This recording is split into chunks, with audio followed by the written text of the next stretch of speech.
Arnaud Gouillet-Fortin, directeur formation innovation pour BTP CFA Grand Est, qui est un des principaux organismes de formation du BTP en région Grand Est. J'ai la charge avec 3 de mes collaborateurs d'être entre guillemets le plus pertinent possible et le plus qualitatif possible dans la formation que nous dispensons à destination du secteur de la construction. La Mini Printer Edu s'inscrit initialement dans un projet qui est global et traversant sur la chaîne de valeur constructive chez nous, c'est-à-dire qu'on a labellisé l'ensemble de l'offre de formation et certifié un parcours spécifique sur le côté BIM, donc la partie data, nuage de points, maquette numérique. Ensuite, on a une partie d'exécution et on corrèle entre guillemets l'ensemble avec des logiques de développement durable et d'économie circulaire. Et la Mini Printer Edu s'inscrit dans la partie exécution puisqu'elle permet de faire le lien entre le côté numérique, la data, et le côté entre guillemets développement durable du fait des économies de matériaux, du fait d'un procédé innovant en matière de mise en œuvre de la construction. Et c'est vraiment au bénéfice de nos apprenants. L'imprimante 3D nous pourra nous faire préparer des pièces soit en atelier à part, soit directement sur le chantier.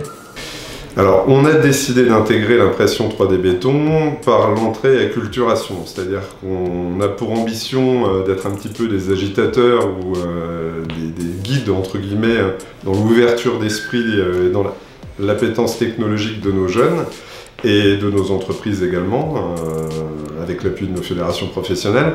Donc la Mini Printer s'inscrit dans cette capacité à mettre un petit peu les mains dedans, à toucher à ce qu'est la technologie, à ouvrir l'esprit, et puis à commencer à toucher à ce que pourrait être la construction de demain, sans pour autant présager de ce qu'elle sera véritablement, mais au moins commencer à toucher à ce côté-là.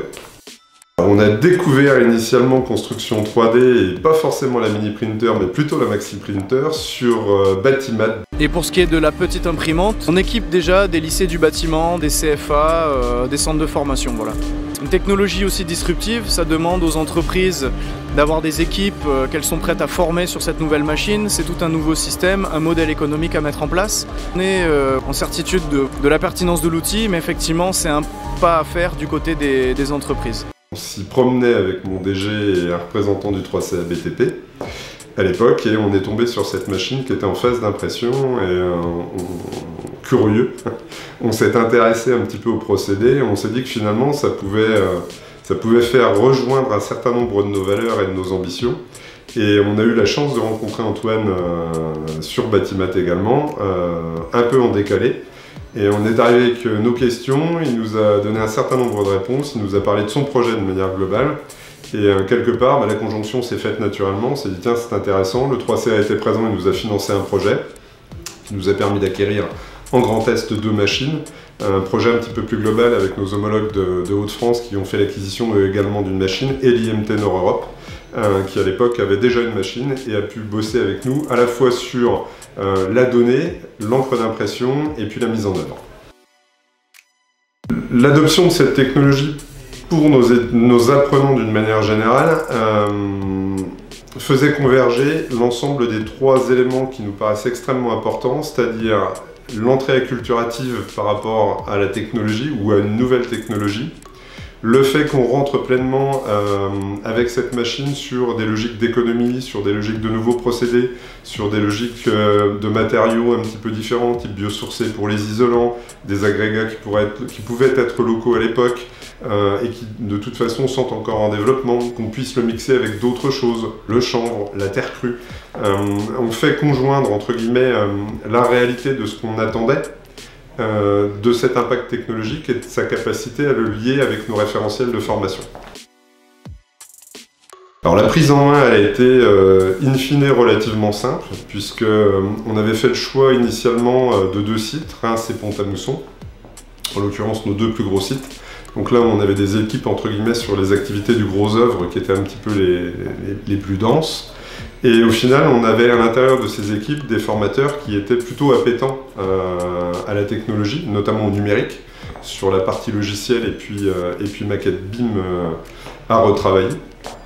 Et quelque part, on a créé 2 groupes entre guillemets appétents, curieux et motivés, qui ont été mis en lien avec les équipes de construction 3D, qui sont venues une journée sur site au moment du montage et de la livraison de la machine. On a fait plusieurs impressions dans la journée. Cette partie-là était relativement aisée. La deuxième partie, c'est de garder cette dynamique. Là, c'est un petit peu plus compliqué parce qu'une fois les équipes de construction 3D reparties, on se retrouve avec la machine en elle-même et puis la réalité du quotidien pédagogique qui se poursuit. Donc il a fallu motiver les équipes et puis trouver, entre guillemets, des linéarités où on pouvait faire pratiquer et mettre en œuvre la machine avec nos apprenants. Donc il fallait d'abord que nos collaborateurs pratiquent, c'était la première chose, donc leur libérer du temps et puis faire le choix de se dire ça va nous coûter un peu mais la machine va tourner, on va imprimer. Alors on s'est gouré, on s'est trompé d'une manière très générale, comme tout un chacun, on a fait des erreurs, des pièces qui n'étaient pas forcément très belles, qui n'étaient pas forcément très bien terminées, des problématiques de bouchage de la machine, mais bon voilà, et c'est en faisant qu'on apprend. Et au final, nos équipes ont assez rapidement néanmoins pris la mesure des machines, de leur fonctionnement, et puis très rapidement on a pu bosser sur du projet avec des apprenants. Et là ça a été le révélateur, puisque globalement les jeunes sont plutôt curieux de ce type de technologie, plutôt ouverts entre guillemets à la découverte, donc les choses se sont après plutôt naturellement mises en œuvre. La difficulté, c'est vraiment de lier l'activité avec la machine et les référentiels de formation, et de les garder dans la durée. Voilà. Notre plus grosse difficulté aujourd'hui, elle est là. L'objectif et l'ambition qu'on portait, c'était également que nos équipes cogitent, puisque dans nos équipes, on a évidemment des formateurs en gros œuvre, on a évidemment les apprenants, mais en phase amont, on a des formateurs en études de construction, donc qui sont aujourd'hui tous formés au BIM, à l'acquisition de données de chantier, donc à la capacité de, avec des scanners soit manuels, soit des scanners de plus grosse taille, d'aller faire du nuage de points, de retravailler de la pièce, et donc du coup de générer, entre guillemets, du modèle permettant de faire de l'impression. Donc nous, l'ambition, c'était vraiment celle-là. Le mélange est par la suite extrudé sous la forme de lignes déposées les unes sur les autres.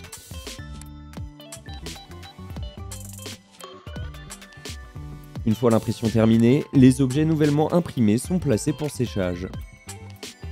Les bénéfices de ce mode de production sont multiples pour les acteurs de la construction. L'intérêt pour moi, c'est déjà le fait que ça soit automatisé, ça réduit l'intervention humaine. Mais en même temps, comme avantage, c'est vu que c'est modélisé sur ordinateur, on peut déjà concevoir tout ce qu'on a en tête sur l'ordinateur, dans le logiciel, et ensuite le faire imprimer. Sur des petites maçonneries, par exemple des linteaux, des poutres ou toutes ces choses de ce type-là. On n'est pas limité. En fait, c'est notre esprit en fait qui va guider la machine et on n'a aucune limite vraiment sur la modélisation 3D, si ce n'est sur cette machine, les dimensions, vu qu'on est sur une version éducative. L'impression 3D béton réduit également la consommation d'énergie. Avec l'utilisation de matériaux naturels et disponibles localement, permet également la réduction des coûts puisqu'elle peut fonctionner 24 heures sur 24 et 7 jours sur 7, et permet une construction plus sécurisée avec des modèles programmables et uniques.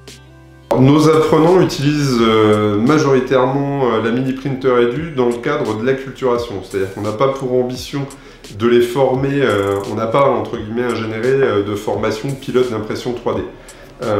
Par contre, dans le cadre d'un projet qui s'appelle Indigo, qui était notre projet initial avec nos homologues de l'IMT Nord-Europe et de Hauts-de-France, on a fait un benchmark des activités formatives existantes, des formations existantes menant à ce type de qualification. Notre souhait n'était pas forcément d'aller jusque-là, mais par contre, on a lié chacun des items et des compétences de nos référentiels métiers à des activités possiblement reportables sur l'imprimante 3D. Ce qui veut dire que dans l'acculturation, en fait, nos collaborateurs, en fonction du besoin, sur des groupes de CAP première année, deuxième année, de BP, maçon notamment, sont capables d'aller chercher une compétence, repli de chantier, mise en œuvre, nettoyage, méthodologie de segmentation, je partitionne une partie de maquette numérique, je veux en extraire un élément à imprimer, comment je m'y prends pour, entre guillemets, déverser cette pièce déjà préexistante dans le logiciel d'application et comment je l'imprime véritablement. Donc voilà, c'est vraiment cette idée-là que nous on poursuit, c'est-à-dire qu'on la saupoudre au moment opportun, en fonction du besoin du collaborateur, pour amener au final, dans la durée, un usage un petit peu plus avéré de la machine. Les principaux bénéfices pédagogiques tiennent en deux choses. La première, c'est d'ouvrir la curiosité à la technologie dans les métiers de la construction, qui reste néanmoins, même si on sent que depuis une dizaine d'années, il y a un certain nombre de choses qui se passent, ça reste malgré tout des métiers extrêmement traditionnels dans l'esprit. Donc on est quand même sur des métiers du geste. Donc ça amène aujourd'hui cette ouverture d'esprit chez les apprenants, qui sont plutôt versés d'ailleurs dans la découverte, assez naturellement. Et il y a un côté un peu ludique derrière ça, c'est le principal bénéfice. Le deuxième bénéfice, c'est la pratique. C'est-à-dire que globalement, on a fait un certain nombre de rencontres avec les professionnels du secteur, qui n'étaient pas forcément très ouverts ou très open à cette nouvelle technologie et à ces techniques, mais pour autant, globalement, le filigrane qui en ressortait de manière assez constante, quels que soient les départements et quels que soient les acteurs que nous avons rencontrés, c'est un peu trop tôt pour nous, ou c'est pas pour nous, mais vous ne pouvez pas, vous, en tant qu'organisme de formation, passer à côté de l'acculturation des jeunes. Voilà. Donc les deux objectifs coïncident, c'est d'un côté, on ouvre à la technologie, à la technique, d'un autre côté, on fait pratiquer et finalement, on lie le tout avec des référentiels métiers existants et on apporte, entre guillemets, une plus-value à cet égard. Le siège de Reims de BTP CFA Grand Est est doté d'une imprimante de ce type et ses apports se font déjà apprécier par ses apprenants. Pour moi, le plus gros intérêt de l'impression 3D béton, c'est surtout pour créer des pièces, pour apporter aux grosses œuvres qu'on met en place. Par exemple, pour les banches, des fois, il va falloir faire des petits retours ou des choses comme ça qu'on ne peut pas faire en bancher. On va faire intervenir l'impression 3D pour pouvoir le réaliser. Évidemment, il y a un impact sur l'intérêt des apprenants. Le premier, on vient de le dire, ils sont plutôt naturellement curieux, ils sont plutôt ouverts au côté ludique des choses. Donc, quand on leur amène un outil technologique qui aujourd'hui mixe entre guillemets un côté un peu numérique digital sur la donnée de chantier, la maquette numérique, l'utilisation d'un logiciel, d'un PC dans un atelier de gros œuvres, c'est forcément vecteur d'intérêt, c'est forcément vecteur d'engagement un peu supérieur, c'est forcément vecteur de concentration un peu supérieur sur certaines phases de formation notamment, mais pas que. Sachant que derrière, on amène aussi par ce biais-là un vent un peu nouveau dans la construction, c'est-à-dire qu'il y a un côté un peu industriel des choses. Et on amène de la maintenance, on amène une obligation de nettoyage un peu différente, la mise en œuvre de chantier est totalement différente, le repli de chantier est totalement différent, il y a des phases de maintenance, il y a des phases de nettoyage qui sont peut-être un petit peu plus pointues que celles qu'on peut connaître dans un métier comme le métier de maçon initialement parlant. Et puis on a un petit peu brisé certaines habitudes historiques, c'est-à-dire que quand on utilise une imprimante 3D, on pèse le liant au gramme, on pèse l'eau au gramme, ce qui n'était pas forcément dans les habitudes historiques à la fois de nos collaborateurs, à la fois des professionnels et de nos apprenants. Le plus important pour moi, je pense, c'est le dosage du mortier, donc le dosage en eau. Donc il y a un dosage en eau à respecter et on s'est rendu compte avec les plusieurs essais qu'on a fait jusqu'ici que justement ce dosage en eau pouvait varier en fonction du temps, en fait, en fonction de notre environnement. Donc si on est en été ou en hiver, là on va devoir jouer sur le dosage en eau pour que notre mortier ait la bonne consistance.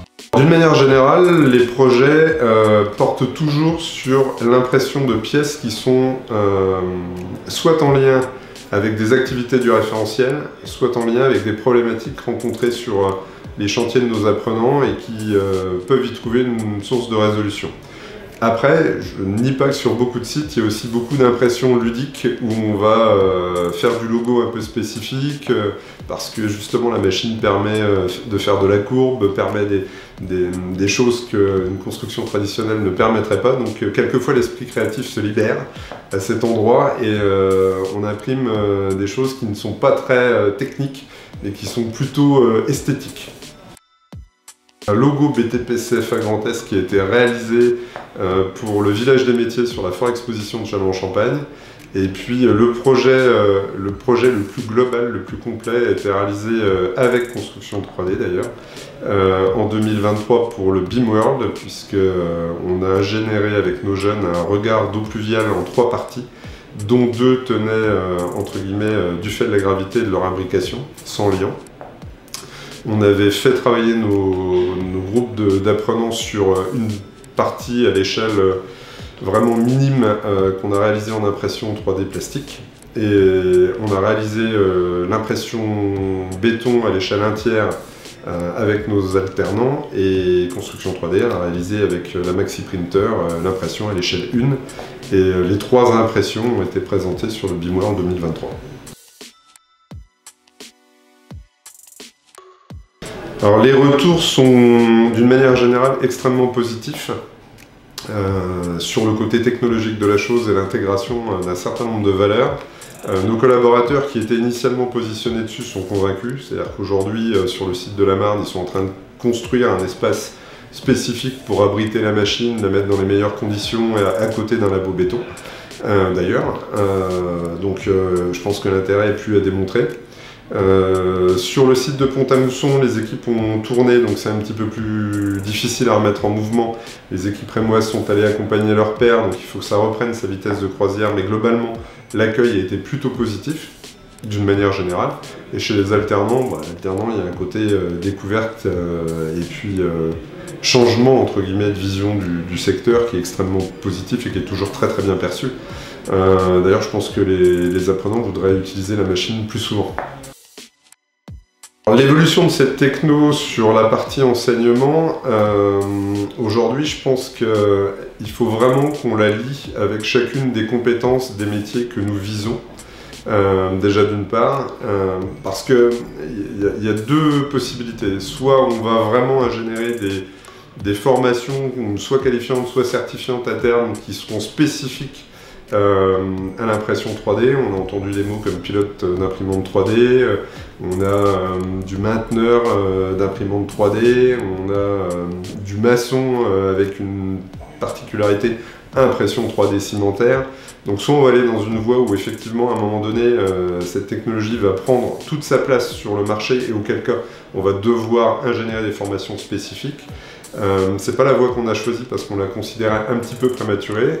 On est plutôt parti sur l'idée de se dire, finalement, dans chacun des référentiels métiers, des métiers du gros œuvre, on a des compétences qui peuvent être applicables, qui peuvent être liées avec la réalité de ce qu'on fait avec une imprimante 3D.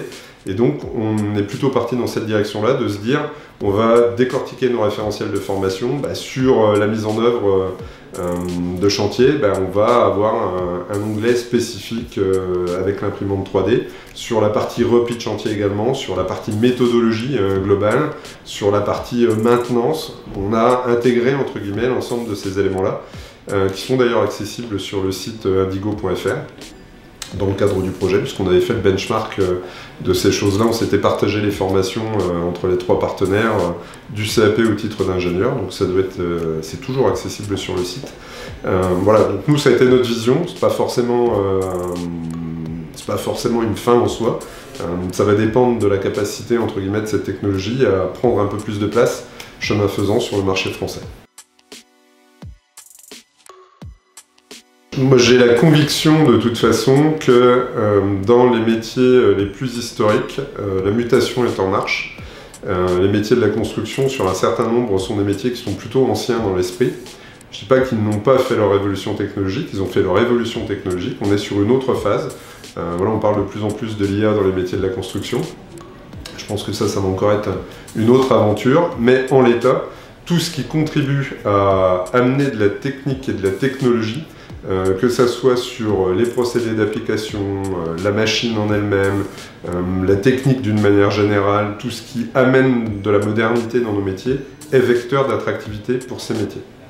Donc je pense qu'aujourd'hui, se passer entre guillemets d'innovation et se passer d'aller sur ces sujets-là est un vrai handicap pour des organismes de formation comme les nôtres.